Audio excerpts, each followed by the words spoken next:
Hello, welcome everyone to another exciting edition of Move Mondays here from not balmy but sweltering Palo Alto.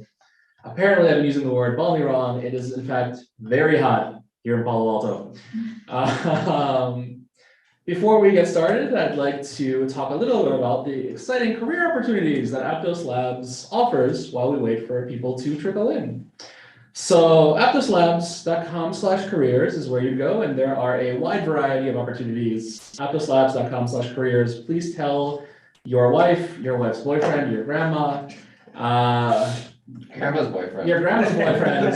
You could be sitting here next week with us. We're hiring across engineering, business development, marketing, design, a very wide variety. And aptoslabs.com/careers is where it all begins. What a week. What a week. IT3 registration opened last week and closed last week, which is exciting. And today we will be sending out notifications. I know that there's been some confusion for some people. Notifications did not go out the 27th. They are in fact going out today, and sometime between 12 and 2 p.m. Pacific, actually, they will be going out to those that will be participating in IT3. Super exciting. And once those go out, you do have a full 24 hours to complete node setup and join the in batches. We will So email you. You will get first notifications for getting selected somewhere in the next couple hours, and then you will get the second notification telling you, hey, you got the token airdrop, and now it's the time to join in the next 24 hours, set up your node and all that. So yeah, if you get the first one and don't see your token balance, don't panic. It will come soon in batches. Yes. Next, are we going to be using the Apptass notification services? We will be. Tell me more about that amazing tech stack. I'd love to. So we have the ability for our delightful Sherry, as well as anyone else internally, to send out notifications for updates on the node that we would like validators to update, for the amazing fun stuff like, hey, there's a new governance proposal, you should vote on it. We'll be able to send those out too. And we'll be using this and testing it throughout the duration of IT3 to help notify validator operators. And once we get to Mainnet, this will be a great place if you are a validator operator, or if you're just curious about what's going on at Mainnet from the validator side, to get notifications on updates, security updates, potential new features, as well as proposals as they come in. So thank you, David, for teeing that up. We'll be using that heavily. Once you are selected, you will be added to a Discord group specifically for those in AIT3. And we will be using that to help coordinate. So it's a easier, much smaller group, places where you can ask questions if you're having any difficulties with the whole process. And we'll be there ready and waiting to help answer them and help you out with the process. So that's exciting. Other exciting things happening across the ecosystem are Devnet. It's updated as per usual. So Sherry and David, what are the updates in this Devnet? Well, tons of updates, including David breaking changes, obviously. I will let him talk about it later. But there's lots of new features and enhancements and improvements came in last week during the Devnet release. We have improved the indexer performance by adding the parallelism and batch DB rights. So if you're running an indexer, you should see lots of improvements on the indexer speed. We have improved the error messages for failures to load node configs, genesis, and waypoint files at the startup. So it's easier to understand what's going wrong and all that. Validator now also use RocksDB by default to store the safety rule security data for consensus. And it unifies the data path, the file path, so that people don't need to worry about it storing in a different place, so that when you wipe the data, you have to also remember to delete the other secure data.json file. So yeah, if you're using our new Docker Compose file, all of those should be reflected there already.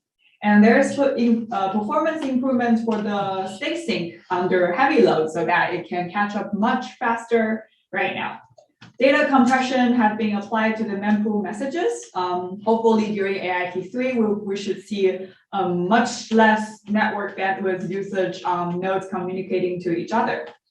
On the resolved issue front, we'll also fix memory leak stuff like happening in the past couple of weeks during the state sync. This was hit very rarely, but some of the nodes or people might be experiencing this issue. Let us know if you still see some memory leak happening. We don't expect to happen, but please report if you see anything that's weird. Tons of breaking changes in our repo.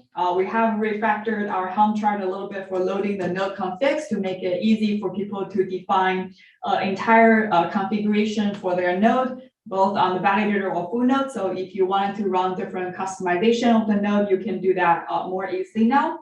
And there has been lots of changes to the gas formula. Most notably, we now charge for writing to the persistent storage. So it resulting a moderate increase in the final gas cost. So think again, when you're writing some data on chain, if you're willing to pay the gas price in the future. We also have the state authentication structure pruned more aggressively now because we have a separate pruning window for the epoch ending snapshots so that we can save more disk space for pruning the state more aggressively. And there's a few core data structure enumerates for potential upgrades in the future so that it doesn't break the DB backwards compatibility. Also, breaking changes in the TypeScript SDK. So please rate the change log for the SDK if you're using it so that you catch up to the latest changes for the SDK. Well, obviously David has lots of things in mind as well about the breaking changes. So maybe there's something you wanted to add. Yeah, I'll just quickly jump in there. So one of the things that many of you old timers may be aware of is that we used to have a different framework for storage, and we used to actually store all of our resources on the exact same slot or node inside of our Merkle tree. And this was really great in simplifying data accesses, retrievals. Everybody was actually a little bit confused when we said, okay, we introduced fine-grained storage, which pushed each independent resource into its own Merkle tree, or Merkle node. This had one benefit in which it allowed for a greater parallelization, since each Merkle node could theoretically be interacted or written to in the same parallel execution time frame. However, it came with the potential and long-term risk of storage proliferation, where we end up creating lots and lots of very small Merkle nodes inside of our storage state, which comes at the cost of complex storage proofs. And so specifically inside of the Apptos account, where we had many different small or potentially small little pieces, they were kind of flung all over the place. One of those being the account itself, the other one being the GUID, the other one being the registration of new coins, and then also Apptos coin itself. Originally, they were all stored together, and this effectively sent them into the various different spaces. Through the past 3 months, we've started merging many of those back in to bring back the notion of a single Apptos account. The first one that we brought back in was the registering of new coins, which saw many of you wondering why we came up with this bizarre coins register. And so that was the first one. And then just last week, we quickly noticed that we'd never brought in the GUID. And so we made a very quick fix to that, which was unfortunately very disruptive, but now the GUID is also part of there. So we've further reduced the impact on state proliferation. We were able to get rid of coins register, so hopefully that made people a little happy. However, it came at the cost of these new transferings from previous functionality where we used to have account transfer or create accounts, events, new event handle, GUID, create, and so on and so forth, to leveraging either the Apptos account to do some of these operations or the account itself. And this was largely dictated by the need to treat the account resource as more of a data storage plane, and then having other modules that would sit on top of it to dictate how those were going to be used. And this was important to handle the dependency graph with inside of Move, so we didn't end up creating cycles. And so I really appreciate everybody that's been kind of dealing with these ever-breaking changes inside the space. Rest assured that we're moving beyond that stage. We are now in a very stable shape. I know it's hard to believe, but knock on wood, things should be very stable for the foreseeable future. And again, thank you for your patience. We're hopefully starting a test net that's not going to be wiped like Devnet every week. So stay tuned. We will announce if it's ready for people to integrate. And I think for preparation to get there, we had to break particular many things in the last couple of weeks. Yes. So we've had a very patient community. But yes, I got pinged even this morning. David, are we going to have more breaking changes on the horizon? We do not anticipate so. So be prepared to build and build quickly. Yes, as long as the test that we were talking about, I think is going to be great because it'll be the first time that people can have more than a week to play around with programs and take a look at who's building what. And I'm super excited actually to dive in and take a look and play with things while things are still free. And you can get infinite tokens from a faucet and buy all of the Aptos names or Aptos apes or anything else. There's a lot of cool projects out there that I look forward to taking some time and playing with over the next couple of weeks. Before Mainnet, which is coming this autumn. Just on that note, I think one thing I'd like to call out, just as a request for participation, perhaps, or just information or collaboration. One of the areas that I think is really important is how do we successfully transition from the idea of people actively developing in either Devnet to testnet and then eventually to mainnet. And this means like people may have wallets, they may have identities they've established on chain. And so there is an Aptos builder Telegram that we do actively work with each other. And if you are a builder inside of Aptos, I'd love to bring more and more people into that space so that we can actually come together and say this is how we want to safely transition the community from Devnet to testnet to mainnet. So please just either reach out to me or we'll figure out how to get everybody in there to work effectively together. But I do want to put that in the forefront because I think it's really, really important to make sure that we do provide a secure environment for our ecosystem community members. Absolutely. Thank you, David. Let's see. So one thing that we missed is who we are. I think it'd be good to go around. We have a couple of new faces in the room. And people already in Twitch are realizing that Wolfgang is here in person. So my name is Max. I'm an engineer in ecosystem. My name is Wolfgang. I'm an engineer. Well, my name is Mitch. I'm building an Oracle service on Aptos now. We're switchboard. We're actually coming from Solana. We just crossed 1 billion transactions on Solana, hoping to do the next billion on Aptos. It's amazing. Thank you. And people love your hat, by the way. Oh, good. I should have brought some more here. Hi, everyone. I'm Sherry. I'm an engineer. Hi everyone, I'm Andrew. I'm an engineer. I'm Alex. I write move code. David? Don't do anything. I wasn't going to say anything, but now that you put it out there. And Greg, I'm an engineer.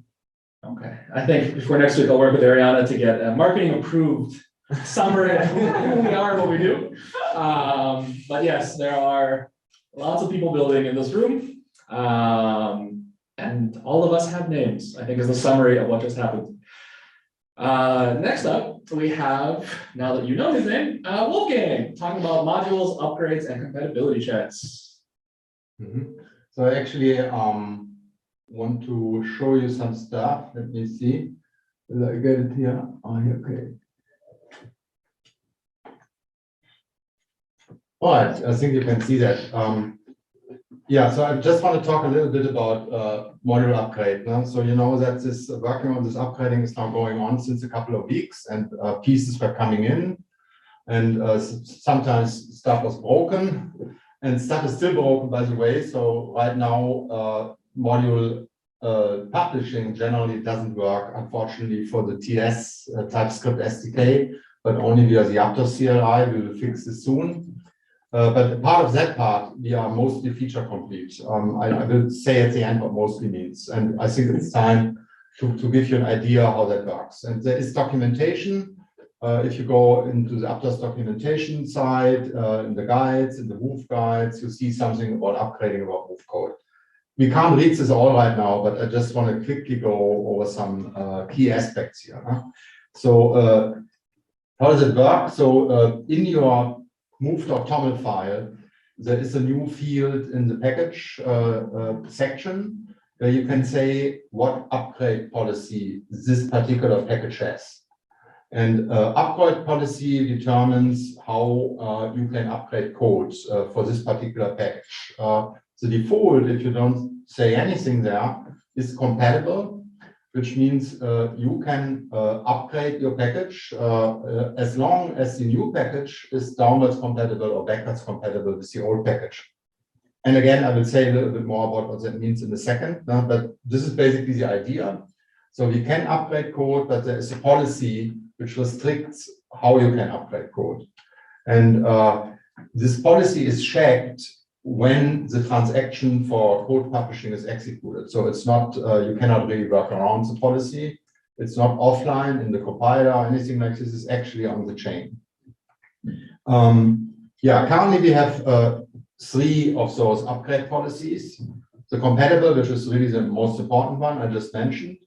What this one really means in more detail is like all public functions, which includes entry point functions, but also other public functions, need to maintain the same signature in order to make a compatible upgrade. So whoever calling into these functions can continue to call into these functions. And the other condition is any resource which has been stored or is declared basically in the program, every struct type which has that key ability to be stored in memory, and all the transitive structs which are used from this key struct need to be the same in the old code and in the new code. In both cases, you can add new structs or add new functions, but basically the old stuff need to stay there. It's great that we can actually evaluate something like this mechanically on the move bytecode. This is by design possible of the move bytecode, which is strongly typed. This kind of thing would not be possible on EVM or similar. But as I said, this is not just the only policy we have. Another policy is immutable.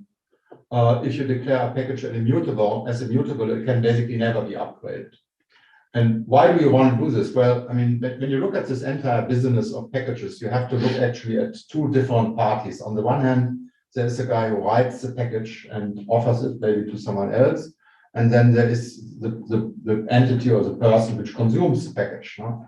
And for someone who consumes the package, he may prefer that the package is immutable, because the upgrading, even if it's compatible, can change underneath whatever kind you're using. I haven't said that explicitly, but if you referring to a package which is upgradable, for example, because as policy compatible, then whenever this package is upgraded, your code automatically on chain gets a new code. No? So you have no way to say, no, I don't want the upgrade, you will get the upgrade. No?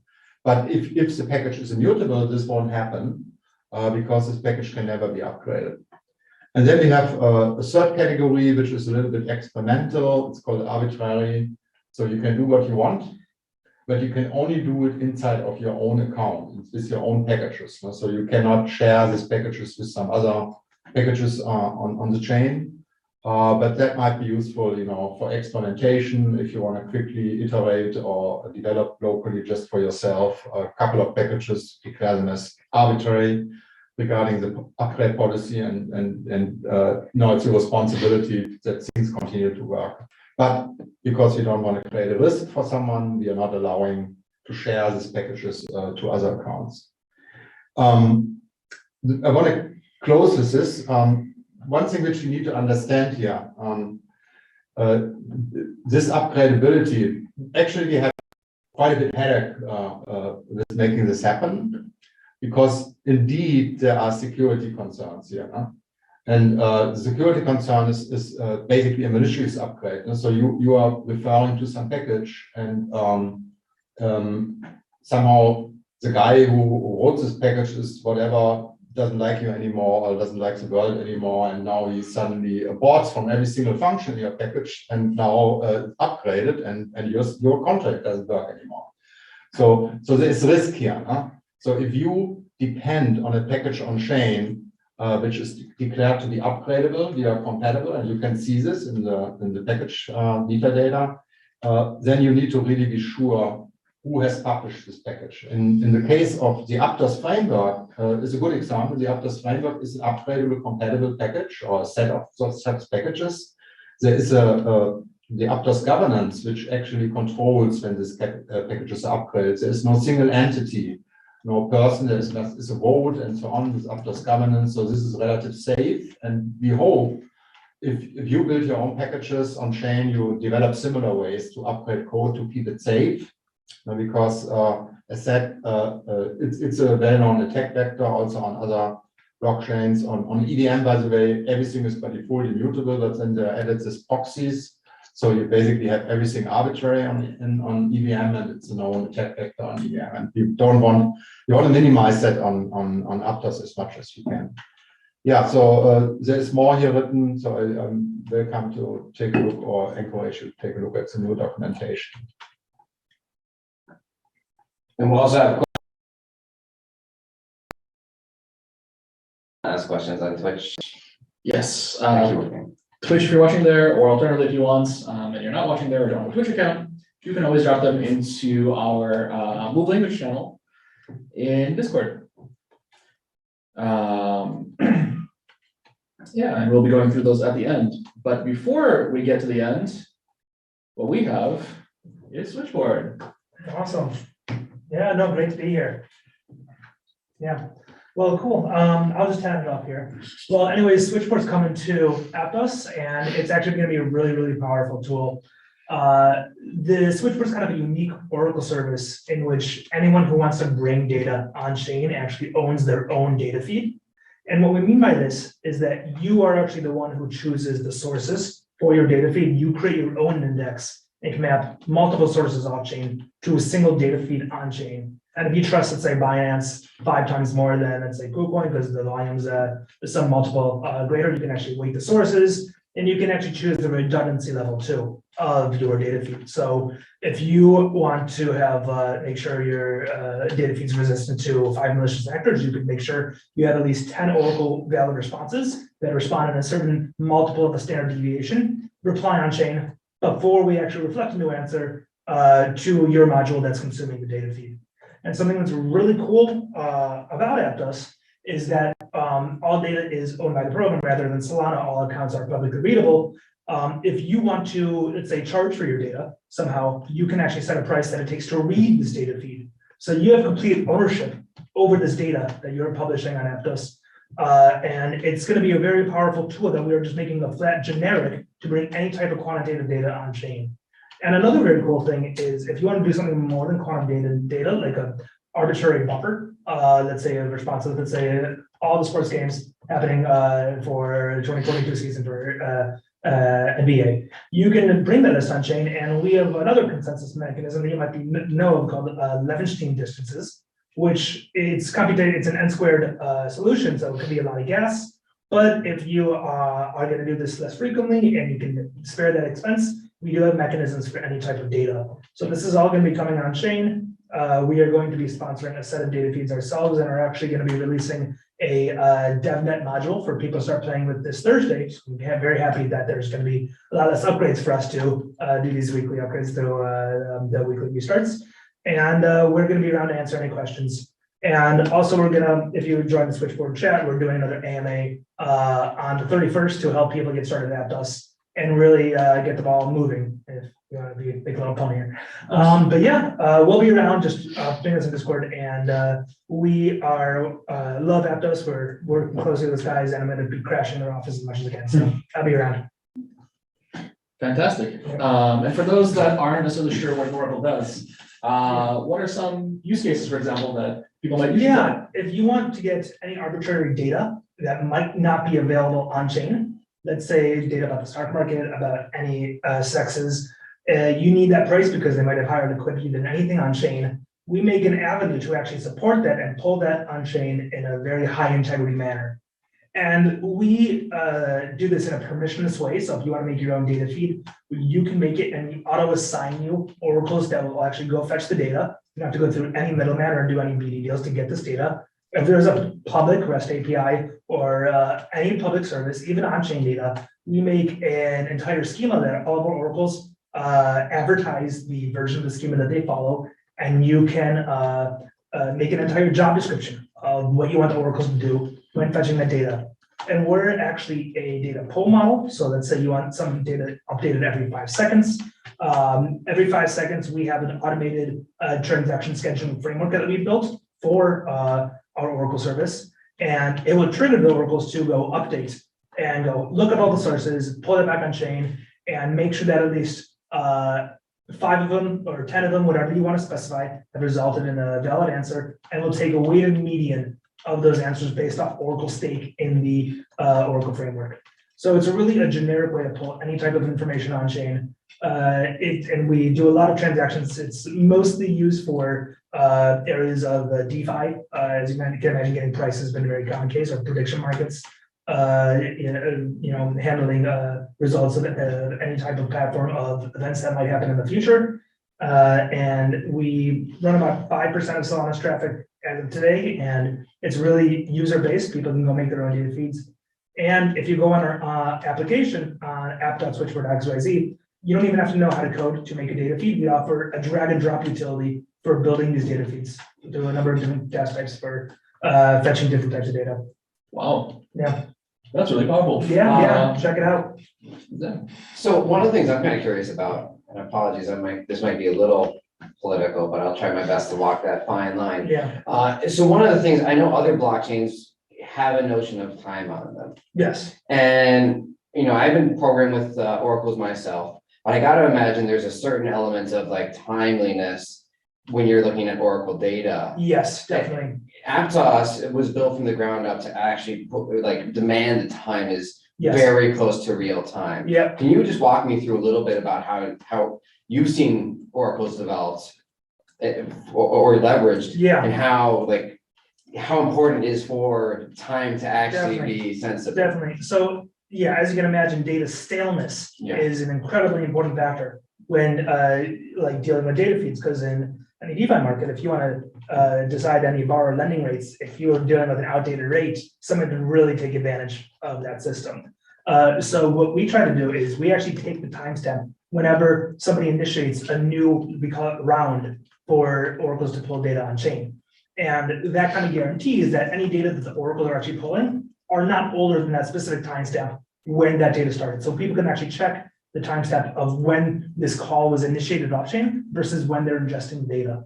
And we actually offer different parameters for people to decide on their safe staleness, which is generally something around 10 seconds, depending on the use case and confirmation times of the network. So people have a very clear insight in our data feeds of when the earliest possible time the oracles fetch data versus when they're viewing it.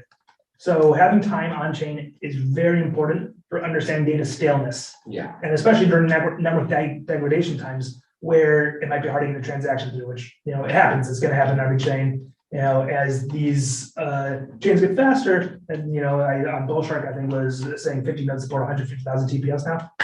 Fantastic. There's going to be spam. Yes. Always spam. So I think spam resistance is going to be one of the hottest topics as you get to these really fast chains and how these are being dealt with. But with that, people are going to want to know data staleness. It's the most important thing when dealing with us. We deal with oracles. Yeah. Amazing. What's the timeline for potentially seeing this either in Devnet or testnet? Devnet's up already. We're already supporting it. We're going to be giving the interface. We have a light client, let's call it, that we're being publishing more broadly on Thursday.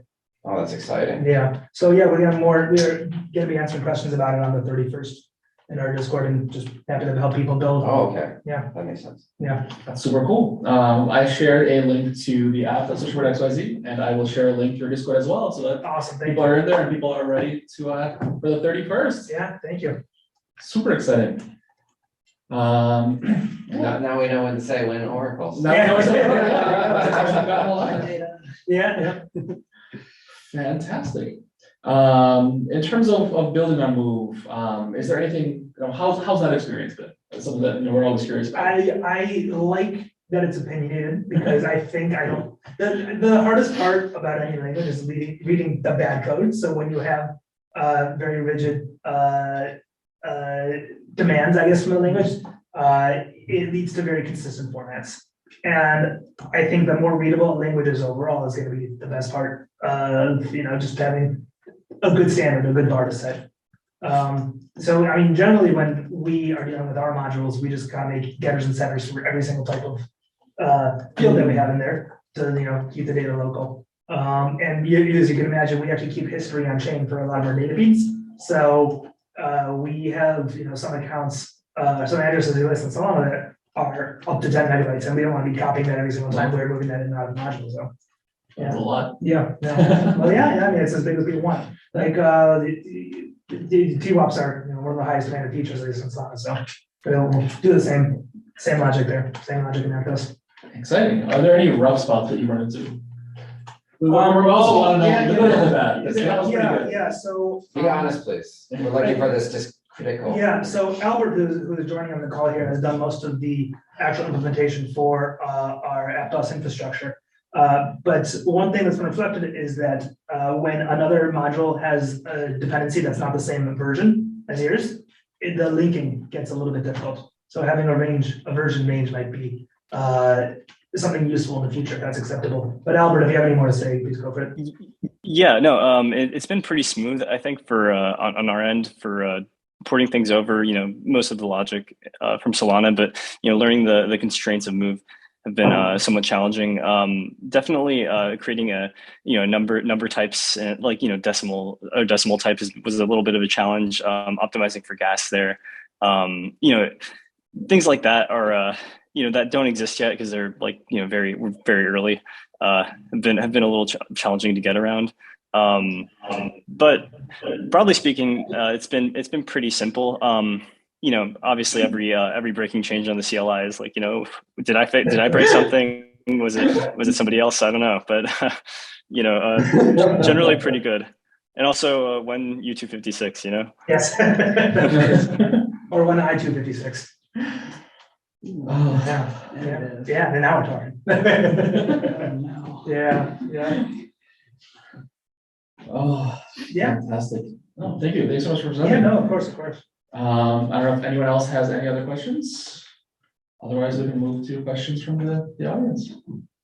Let's do it. Great. Fantastic. I'm super pumped. I do know that we've had people ask us about oracles, not only when they're coming, but things like, for music artists, for example, like we went to the Google event and there were a lot of people talking about bridging revenues and everything else from off-chain on-chain so that you can pay out royalties to people who may have some time earlier. And the Switchboard is a fantastic place to make that happen. Yeah, yep. No, that's kind of the goal. We want it to be completely customizable for those solutions. And that's why I'm getting pressured to do those raw buffer relayers. Because people don't want to pay for a data feed to be updating just for one piece of a whole financial report. They want the whole thing in one. So, That makes sense. yeah. Awesome.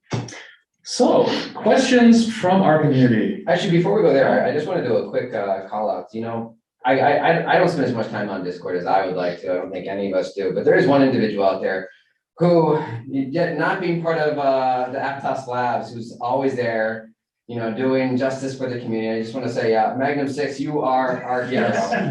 So just thank you so much for being continuously out there. I just opened up Move language this morning. I'm like, there's no questions for us to answer. Magnum 6 has already gotten there. Switchboard does Magnum 6. But thank you, Magnum 6, for being the ever-vigilant hero that we need. Yes. No, 100%. But anyway, sorry for the interruption. No, I think Madam 6 is a worthy interruption.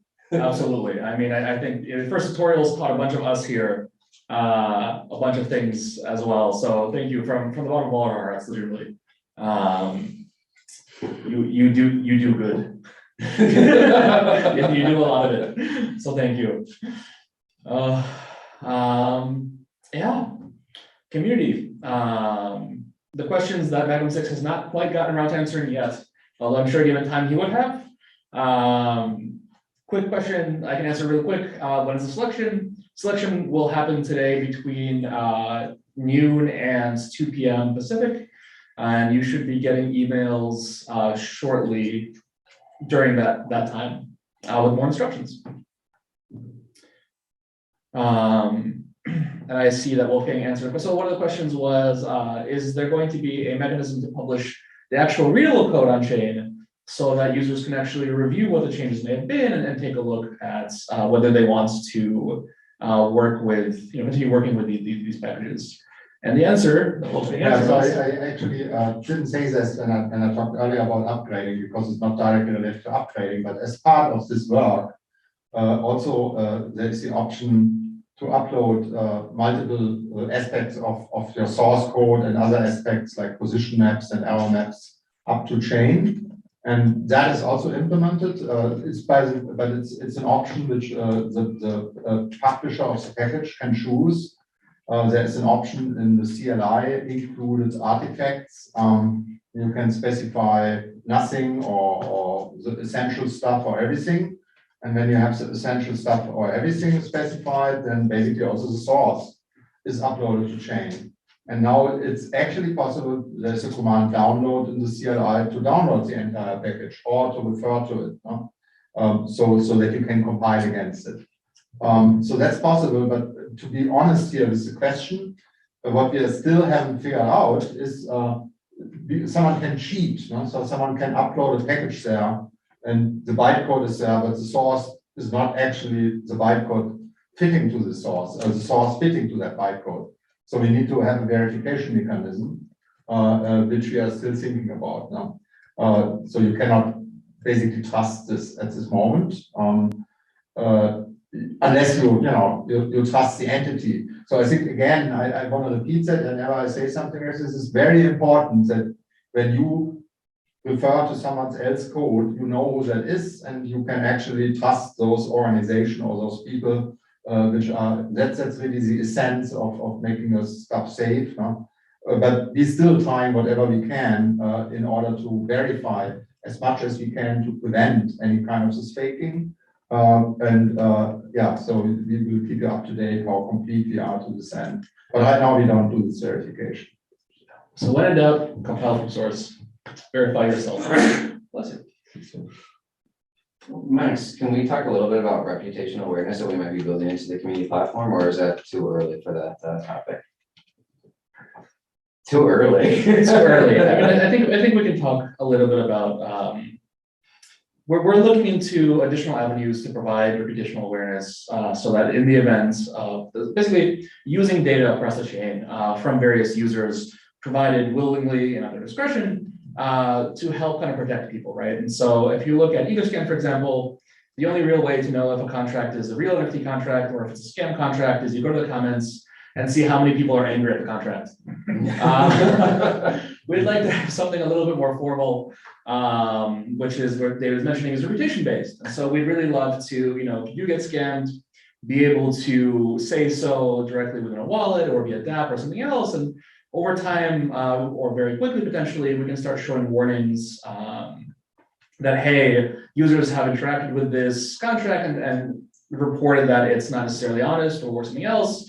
Please make sure that this is the contract you expect. So, I know that, and I'm not proud to admit this, given that I consider myself, I've been in crypto for a very long time at this point. But even I think it was Star Citizen. I was in the Discord. I got a message that was like, "Hey, we're minting," and I was like, "Oh, $100! I gotta do it." And yeah, I got scammed for $100 because I was so excited to get one of those spaceships. So I know it can happen to anyone at any point in time, and I would have loved a little button there to say, "Hey, I got scammed. Maybe me saying and reporting this will protect someone else in the future." But yeah, we are working on a couple of interesting things, to set us apart, both like that, and also utilizing our blockchain itself. Right, there's a lot of special things in Move and the Aptos node, and I think we'll be talking about those over time as they become a little bit more mature. But if you have any suggestions of things that you'd like to see or interesting ideas of how to better protect users, please let us know. Open a GitHub issue or let us know in Discord or in the suggestions area in the forum. We do take a look at all of those, and we are always looking to hear from our community. And if you're even more technically inclined, open a PR, not just for this, but for anything. We love community contributions, and it's been really awesome seeing the number of people opening PRs slowly climb up. But there's a lot of work to do, and a lot of that work, we don't even know what it is yet because you thought of it and we haven't yet. So please, GitHub issues, GitHub PRs, come participate and help us build the layer 1 for everyone. Thank you for letting me put you on the spot and performing so admirably. No, it's easy to talk about what you love, and I love our blockchain. Cool. Sorry, everybody. It's a very emotional day for us all here. It's been a weird weekend. Yeah, sorry, the weird weekend was I have a baby now. Congratulations. Thank you. I have a baby. She's great. She's already coding in Rust and in Node. She's already coding, yeah. She doesn't know when she likes more, but we're confident she's going to be in Apptass or whatever we call them these days. Yes. And as long as she doesn't choose Vim, I'll be a proud father.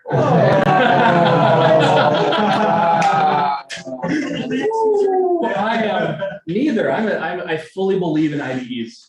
I believe that, I'm out of here. monitors Cancel. monitors are no longer CRT. We have line widths that you can fit greater than 80 characters. Why are you still coding like you lived in 1992? Yeah. But given that I'm very, very outnumbered in this room, apparently without opinion, and I do not want to be murdered, I'll move on to the next meeting question. Sorry. Who needs editing efficiency? IDEs. Cool. So yeah. We do need a better move syntax highlighter for them. Damn. No. Yeah. I mean, I'm not going to say that you don't need the tools. You do. Yeah. I just wish you live in the modern day. But again, seeing someone who actually knows I can't Vim, even look at you right now. It's fine. that's fine. It's fine. Seeing someone who knows Vim use Vim is magical. But getting to that point, I think, I made a decision in my career that I was not gonna invest. But I respect it. Yeah. So here's a question for Sherry. Stress testing during AIT3. A community member asks, can we stress test or do you want to be in charge? Well, feel free, like this is like your network as much as it's mine. So I feel like feel free if you come up with any ideas to stress test it. We definitely welcome all kinds of activities on AITs. Like we saw people DDoSing our metrics port, poor metrics port. We had to close them in the past AIT. So it's a great way for us to find vulnerabilities. So please let us know if you find any attacking points or vulnerabilities or anything that doesn't work really well, or figure out a way to crash the validator node, do some evil things to our networks. I'm looking forward to see those things. So yeah, we will run some of the stress testing ourselves as well. Obviously, every AITs we try to do this and end up burning too much money for our node operators. Sorry, but yeah. I hate to say, but we're heading towards mainnet, folks. So it's no longer the boxing gloves are off. It's time to really beat up this blockchain because we don't want to find out at mainnet that we still have vulnerabilities. So go in, have fun, and let us know what you did to have fun. Yeah, very, very heavy testing. Yes, take down your nose, do your worst. Should we just share your IP addresses, Sherry, so people can go tag your node specifically? For sure. Yeah, love that. It's all on chain. Everybody's IP addresses is all on chain. So you don't need me. We'll dox ourselves, though. We'll dox ourselves. Yeah. We'll say these are Sherry's.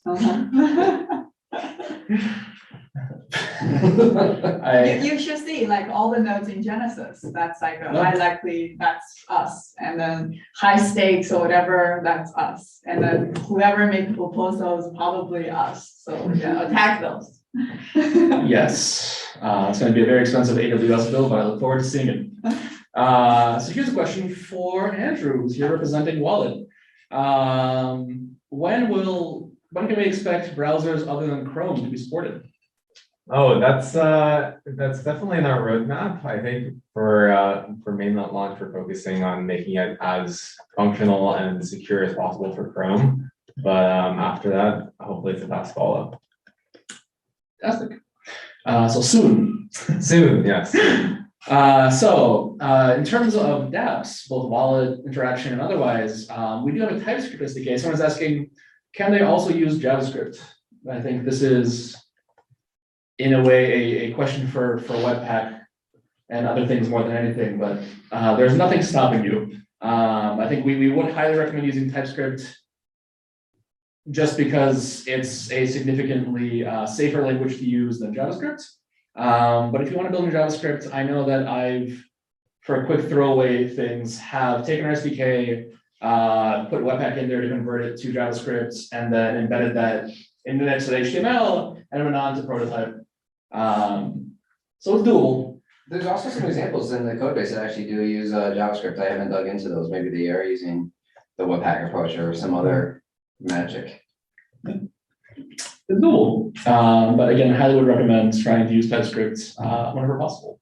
We have nice types in the SDK and for both responses as well as the nice higher level helpers that we put in there to make things easier. And so it'll make rocking the whole process much easier if you use a nice IDE that has all of that completion in there for you. Preferably one with the Vim extension.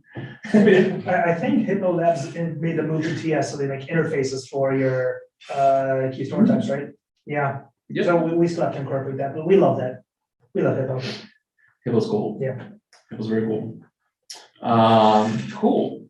So I think this may be a question for anyone really is, which features of the Move language do you believe can be improved?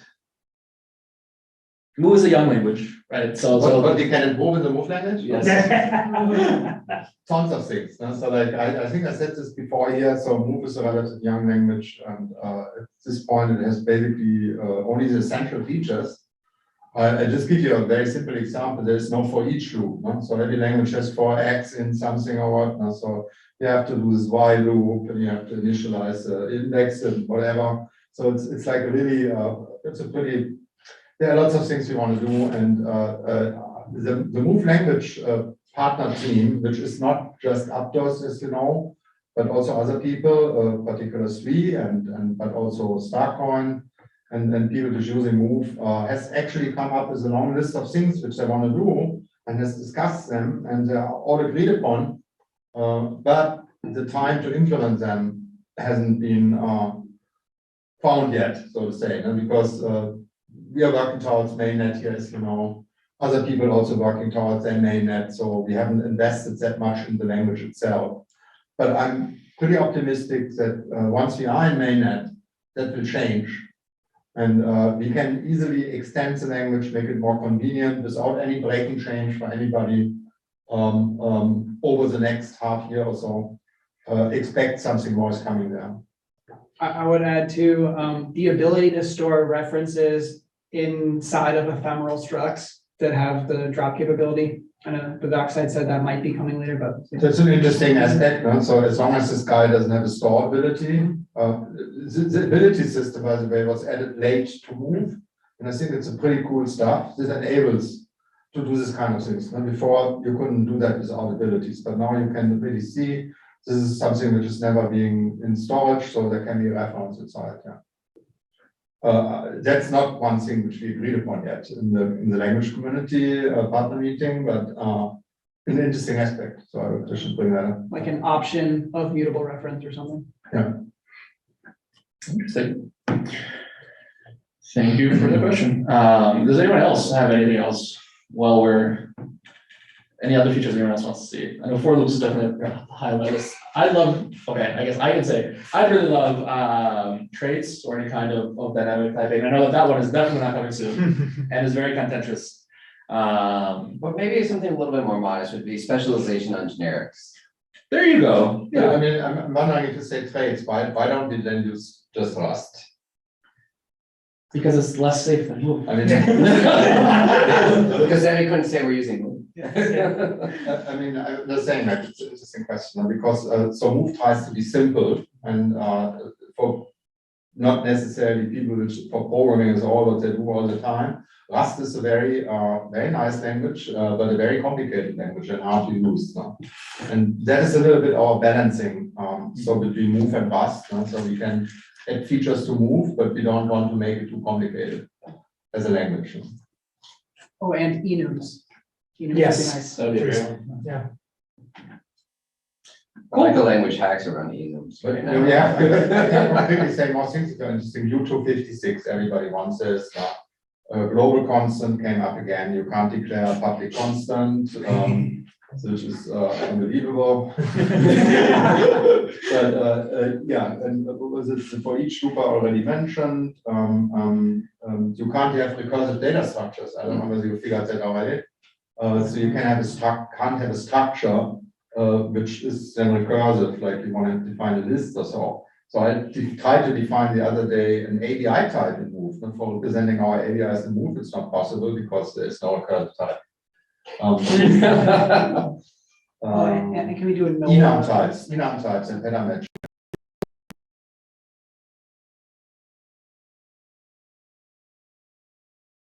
No. Null reference, so that you can declare a reference and pass it without assigning. Nulls become fun very quickly. Yeah, that sounds serious. I think math library, basic math function. Yeah.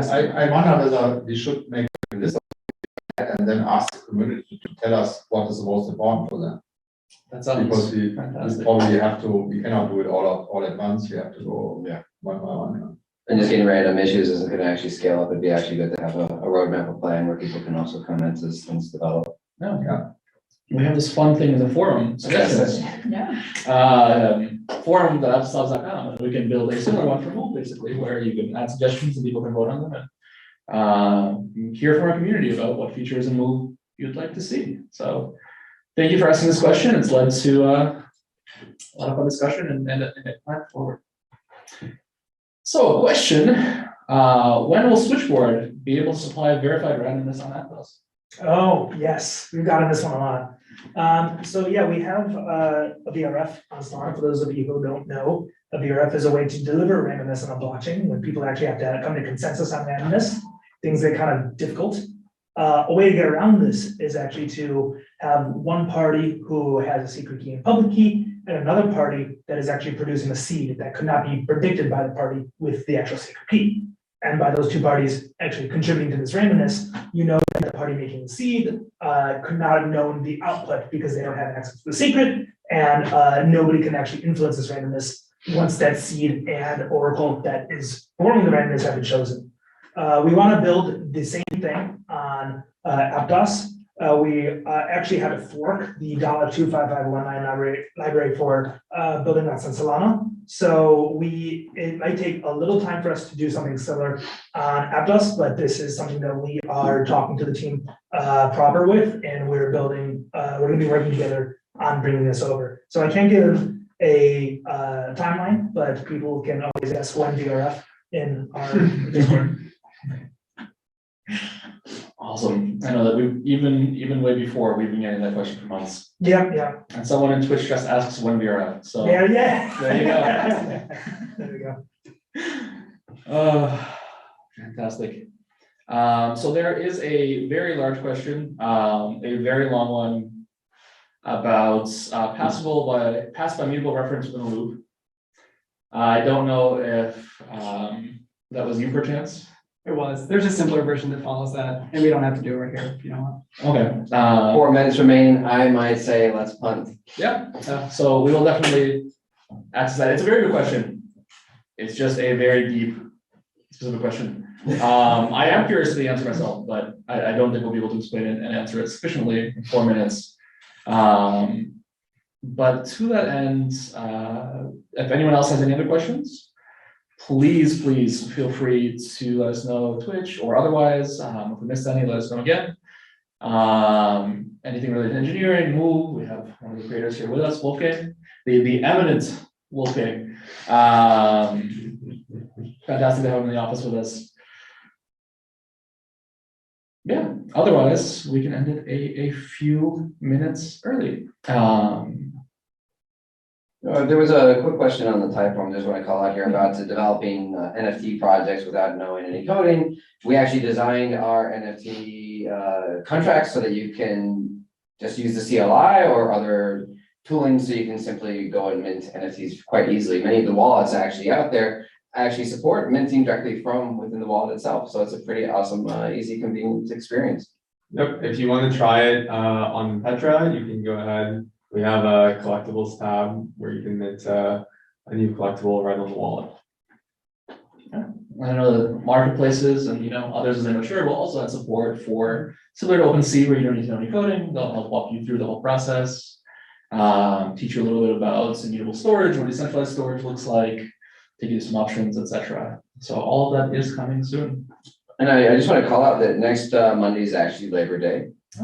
We have not internally had a chance to quite discuss whether or not we will be hosting a Move Monday next week on, say, Tuesday, or just canceling that. But we will update everybody towards the end of the week exactly what the plans are for next week. Yeah, so maybe see you, maybe we won't. But if not next week, then we'll definitely see the week after that, and every week after that as well, excluding holidays.